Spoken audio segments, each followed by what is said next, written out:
अब हम इसे वन बाय वन एक एक एग्जाम्पल से समझते हैं। जैसे कि हमारा फर्स्ट एग्जाम्पल है कैल्शियम हाइड्रोक्साइड रिएक्ट विद, तो रिएक्ट विद के लिए प्लस लगाते हैं, प्लस कार्बन डाइऑक्साइड गिव्स या to form calcium carbonate plus water. अब पहले हम इस जो रिएक्शन लिखी हुई है इसको पहले इक्वेशन में कन्वर्ट करेंगे और इक्वेशन में कन्वर्ट करने के बाद फिर इसको बैलेंस करेंगे कि बैलेंस कैसे करना है और फिर उसके बाद इसको इंफॉर्मेटिव बनाएंगे। तो सबसे पहले हमें कैल्शियम हाइड्रोक्साइड को लिखना है कि कैल्शियम हाइड्रोक्साइड का फॉर्मूला कैसे बनेगा। तो ये आपने 9th क्लास में पढ़ चुके हो, कैल्शियम हाइड्रोक्साइड। तो कैल्शियम ये हो गया और हाइड्रोक्साइड का फार्मूला क्या होता है, OH। अब आपको पता है कि कैल्शियम की जो वैलेंसी होती है वो होती है +2 और इसकी होती है -1। कैल्शियम की वैलेंसी इसके फुट पर लिखी जाती है और इसकी वैलेंसी इसके फुट पर लिखी जाती है। तो अगर हम देखें तो Ca1 को हम लिखते नहीं, हाइड्रोक्साइड एक स्पीसीज़ है, एक अपना ग्रुप ऑफ एटम है, इसलिए इसको हमेशा ब्रैकेट के अंदर लिखते हैं और 2। तो ये क्या बन जाएगा, CaOH का होल ट्वाइस। ये फार्मूला बना कैल्शियम हाइड्रोक्साइड का। तो यहाँ हमने लिखा CaOH का होल ट्वाइस। अब क्या लगा है, प्लस, तो हमने यहाँ पे लगा दिया plus. Carbon dioxide, carbon dioxide के लिए फार्मूला क्या होता है, CO2। टू फॉर्म के लिए एरो लगा दी।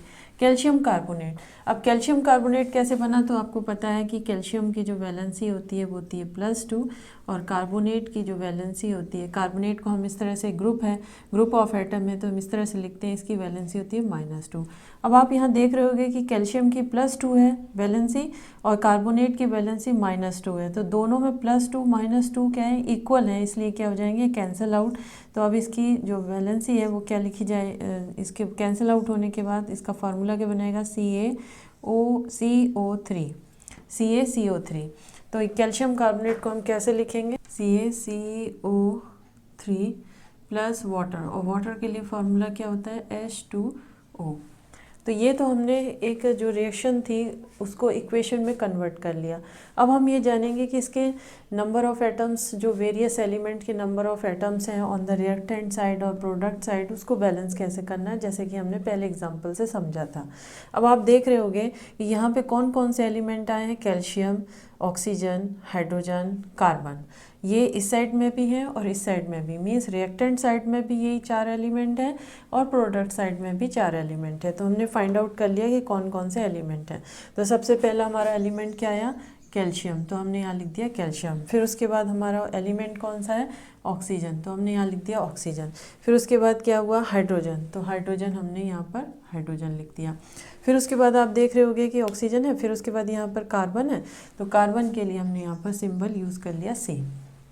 अब हम सबसे पहले ये जो रिएक्टेंट है, ये क्या है, रिएक्टेंट।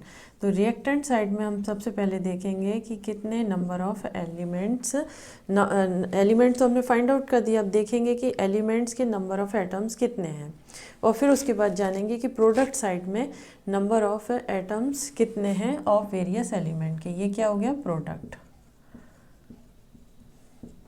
तो यहाँ हमने देखा कि कैल्शियम का नंबर ऑफ एटम 1 है, तो हम रिएक्टेंट साइड में क्या लिख देंगे, 1, तो हमने यहाँ 1 लिख दिया। अब आप देख रहे होंगे कि ऑक्सीजन के कितने हैं, तो ऑक्सीजन यहाँ पर एक बार यहाँ आई है, एक बार यहाँ आई है, तो 2 और 2 4, तो ऑक्सीजन यहाँ पर कितने आए हैं, 4, तो हमने यहाँ पर लिख दिया 4। अब आपने यहाँ पर देखा कि हाइड्रोजन, तो हाइड्रोजन कितने हैं, 2, तो हमने यहाँ हाइड्रोजन कितने लिख दिए, 2। अब उसके बाद हमने देखा कार्बन, तो कार्बन के नंबर ऑफ एटम्स 1 है, तो हमने यहाँ पर लिख दिया 1। इसी तरह से अब हम रिएक्टेंट साइड में तो हमने number of atoms of various element को काउंट कर लिया। अब हम प्रोडक्ट साइड में जाएंगे, तो प्रोडक्ट साइड में आप देखोगे तो यहाँ पर कैल्शियम के नंबर ऑफ एटम्स कितने हैं, 1, तो हमने यहाँ पर लिख दिया 1। अब आप यहाँ पे देखो कार्बन आ रहा है, तो कार्बन का यहाँ पर और कहीं नहीं है, सिर्फ एक ही कार्बन है, तो यहाँ पर कितने नंबर ऑफ कार्बन एटम्स हैं, 1, तो हमने 1 लिख दिया। अब ऑक्सीजन देखो 3 और 1, तो कितने हो गए, 4, तो हम ऑक्सीजन वाले कॉलम में 4 डाल देंगे। अब हाइड्रोजन आप देखो यहाँ पर कितने हैं, 2 हैं, तो हमने यहाँ पर 2 डाल दिया। तो अब आपने इसको जब एग्जामिन करोगे इस टेबल को, तो आप यहाँ पे एग्जामिन करने पर पता चल रहा है कि कैल्शियम के भी number of atoms both side, means reactant side और प्रोडक्ट साइड सेम है। ऑक्सीजन के भी number of atom both side पे इक्वल हैं, हाइड्रोजन के भी number of atoms both side में इक्वल हैं, और कार्बन के भी number of atoms both side में इक्वल हैं। तो कहने का मतलब है कि ये हमारी एक बैलेंस्ड केमिकल इक्वेशन है, इसमें बैलेंसिंग की ज़रूरत नहीं है। तो सिंपल हमने इस तरह से लिख दिया। अब हमें इसे इंफॉर्मेटिव बनाना है कि किस तरह से इंफॉर्मेटिव बनाएंगे। तो कैल्शियम हाइड्रोक्साइड हमेशा सॉलिड होता है, तो ये सॉलिड लिख दिया। कार्बन डाइऑक्साइड गैस होती है, तो हमने यहाँ पर जी लिख दिया। कैल्शियम कार्बोनेट एक इनसॉल्युबल सब्सटेंस होता है, इसलिए हमने ये सॉलिड होता है तो हमने इसको सॉलिड लिख दिया। वाटर क्या होता है, लिक्विड होता है, तो हमने एल लिख दिया।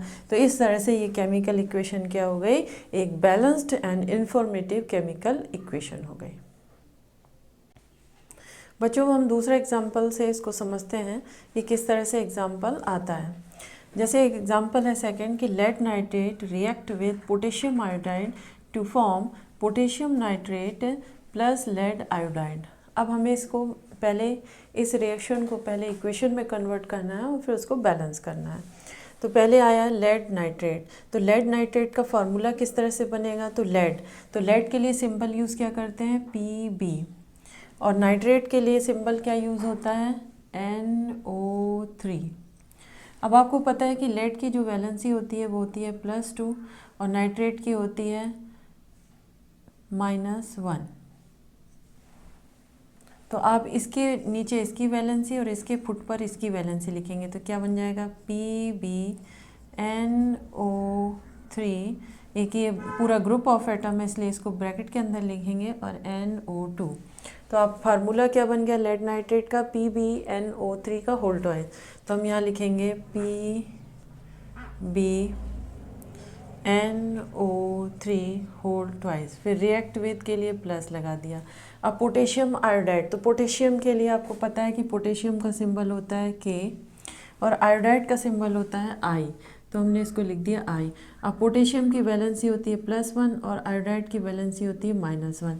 अब आप यहाँ पर देख रहे होंगे कि पोटेशियम और आयोडाइड दोनों की वैलेंसी प्लस और इसकी वह है -1, तो +1 और -1, तो दोनों क्या है, +1 और -1 क्या हो जाती है, कैंसिल आउट हो जाती हैं।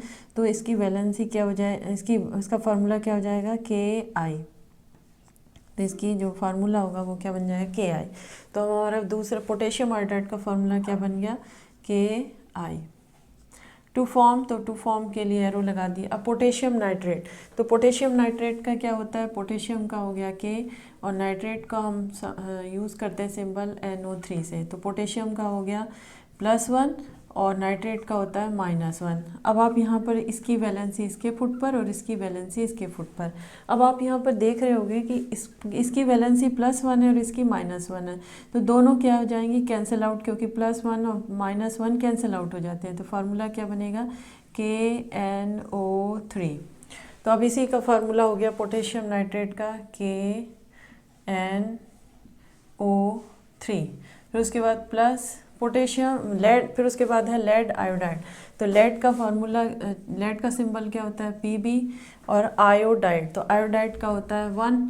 तो अब आपने लेड के क्या लिखा था, लेड की वैलेंसी क्या होती है +2, तो हमने लिखा +2, और आयोडाइड की वैलेंसी क्या होती है -1। तो इसके फुट पर इसकी वैलेंसी, इसके फुट पर इसकी वैलेंसी, तो फार्मूला क्या बन के तैयार हुआ, PbI और इसकी वैलेंसी इसके फुट पर, तो ये हो जाएगा PbI2। तो लेड आयोडाइड का फार्मूला क्या बना, PbI2। अब आप यहाँ पर अब हम एग्जामिन करेंगे कि इसमें कौन कौन से वेरियस एलिमेंट्स हैं। तो अगर हम देखें तो इसमें लेड है, नाइट्रोजन है, ऑक्सीजन है, पोटेशियम आयोडाइड है। लेकिन मैंने आपको ये बताया था ये आपको रिएक्टेंट और प्रोडक्ट साइड में एग्जामिन करना है कि सेम स्पीसीज तो नहीं आ रही है।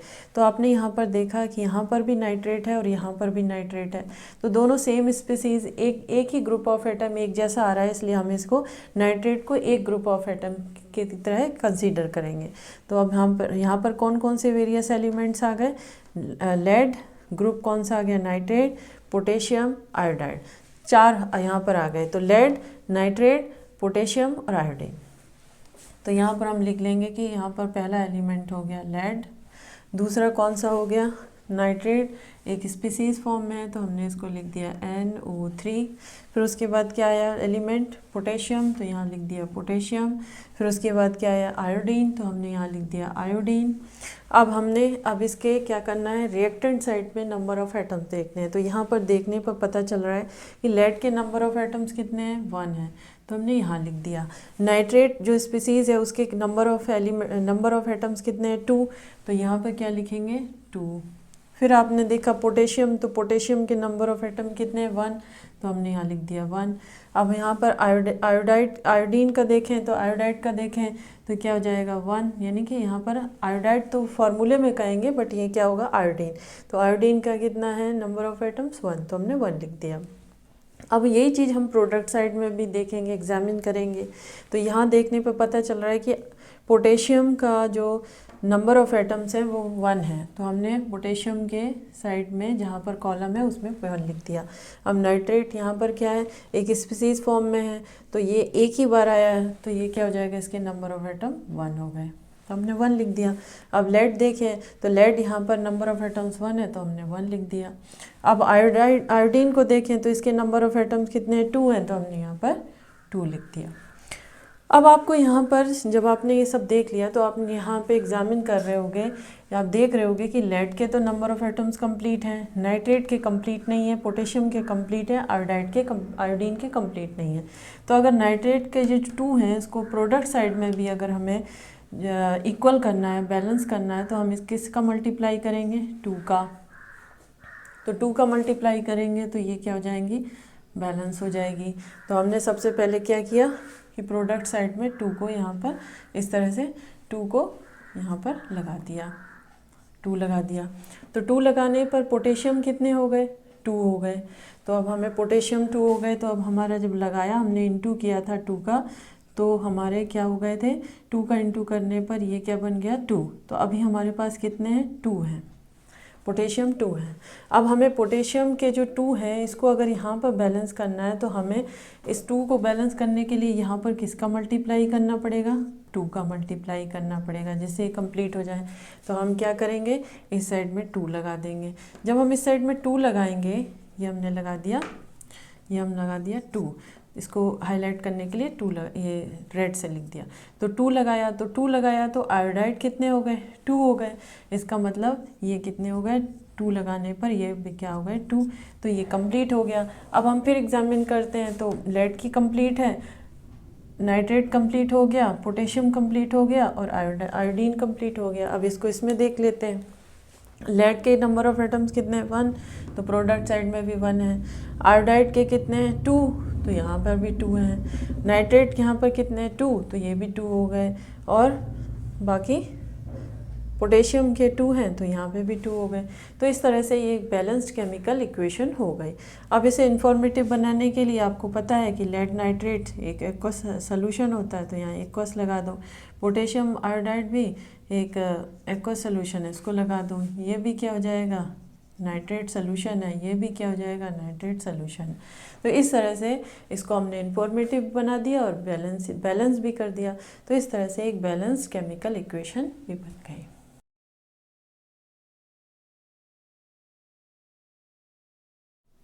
बच्चों हम इस टाइप के क्वेश्चन देखेंगे कि जैसे अगर कोई वर्डिंग दी हुई है तो उसको पहले इक्वेशन बनाना, फिर इक्वेशन से उसको बैलेंस करना और फिर उसको इंफॉर्मेटिव बनाना।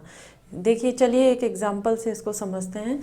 जैसे एग्जांपल आता है, hydrogen sulphide gas burns in air to give water and sulphur dioxide. ये एक वर्डिंग दी हुई है। इसको अब हमें क्या करना है कि पहले इक्वेशन बनानी है कि ये कैसे बनेगी।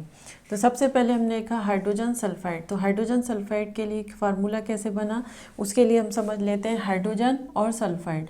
तो हाइड्रोजन आया और दूसरा क्या आया, सल्फाइड। तो हाइड्रोजन की वैलेंसी होती है +1 और सल्फाइड की होती है -2।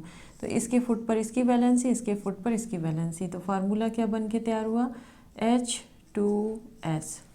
तो फार्मूला बन गया H2S। तो हाइड्रोजन सल्फाइड, तो H2S Burns in air. Burns का मतलब है कि रिएक्ट कर रहा है, इन एयर तो एयर का मतलब है ऑक्सीजन के साथ रिएक्ट कर रहा है।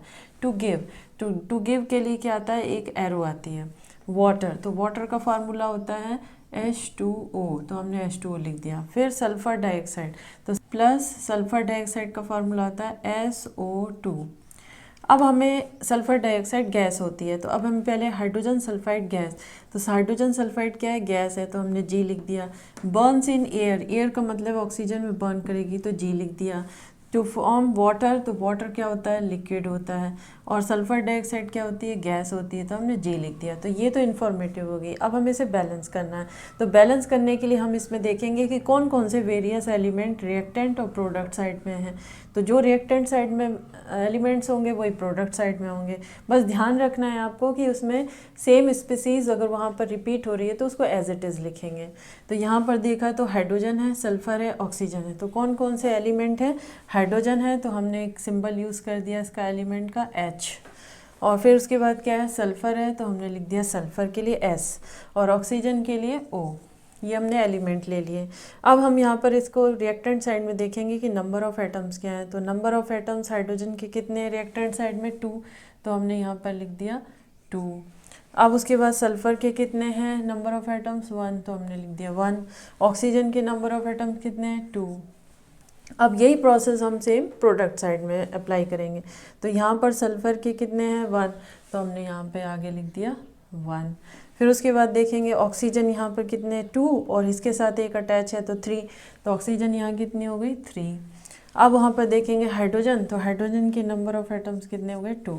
अब आप यहाँ पर देख रहे हो, एग्जामिन कर रहे होगे चार्ट में, टेबल में, कि यहाँ पर हाइड्रोजन के नंबर ऑफ़ एटम्स भी कंप्लीट हैं, सल्फ़र के भी कंप्लीट हैं, बट ऑक्सीजन के कंप्लीट नहीं है।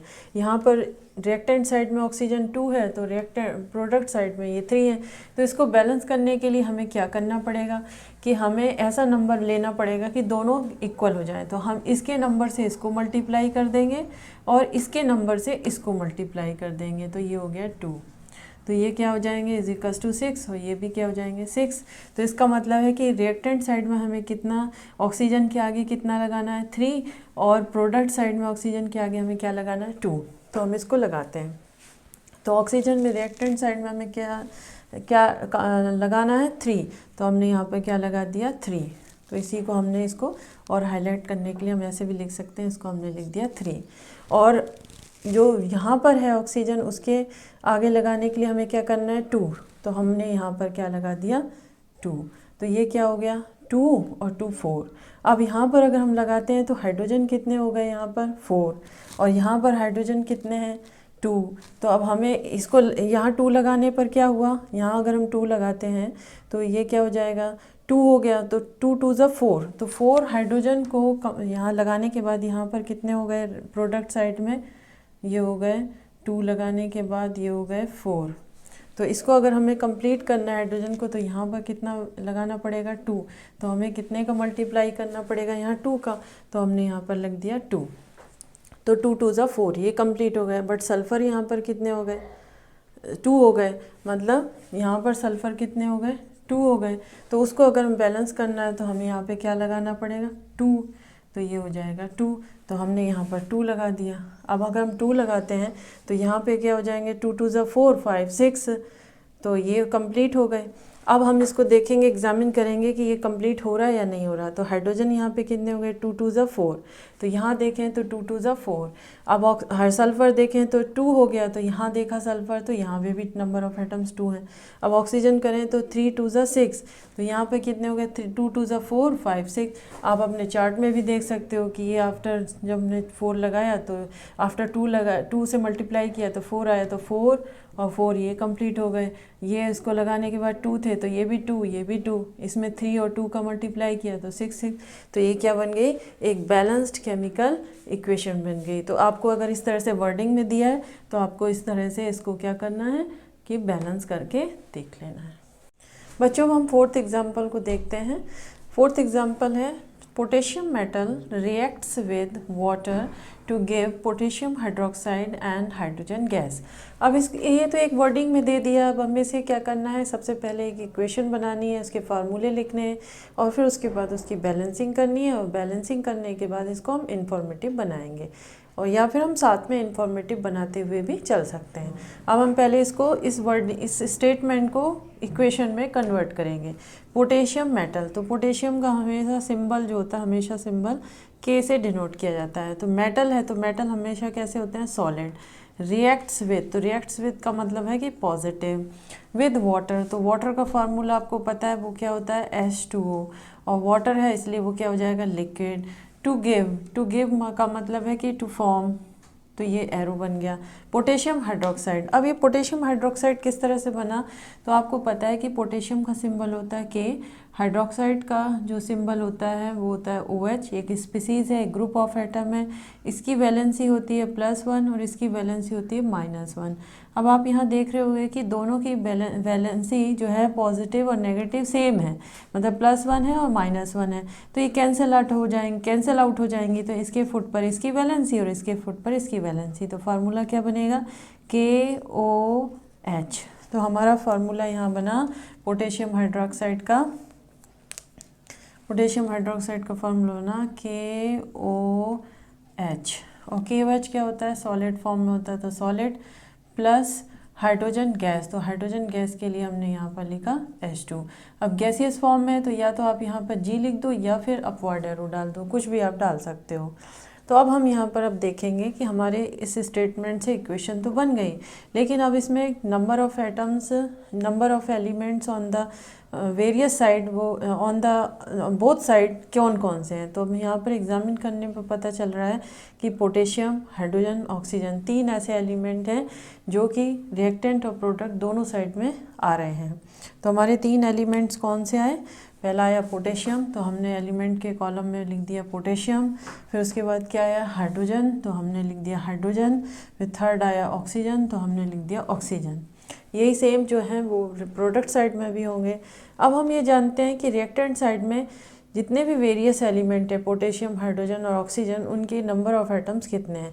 तो यहाँ पर देखने से पता चल रहा है कि पोटेशियम का एक ही नंबर ऑफ़ एटम आया है, इसलिए हमने यहाँ पर रिएक्टेंट साइड में 1 लिख दिया। अब हम हाइड्रोजन को एग्जामिन करें तो हाइड्रोजन के यहाँ पर नंबर ऑफ़ एटम 2 है, तो हम यहाँ पर 2 लिख देंगे। ऑक्सीजन के कितने हैं, 1 है, इसलिए हमने यहाँ 1 लिख दिया। अब हम प्रोडक्ट साइड में जाएंगे कि इन्हीं एलिमेंट के नंबर ऑफ़ एटम्स कितने हैं। तो पोटेशियम का यहाँ देखने में पता चल रहा है कि ये 1 है, तो हमने 1 लिख दिया। अब ऑक्सीजन पर आते हैं, ऑक्सीजन 1 है, तो ऑक्सीजन वाले कॉलम में हमने इसको 1 लिख दिया। अब यहाँ पर एक हाइड्रोजन इधर पर है और एक हाइड्रोजन इधर है, तो हम इसको कैसे लिख देंगे कि 1 और ऑब्लिक करके यहाँ लिख देंगे 2।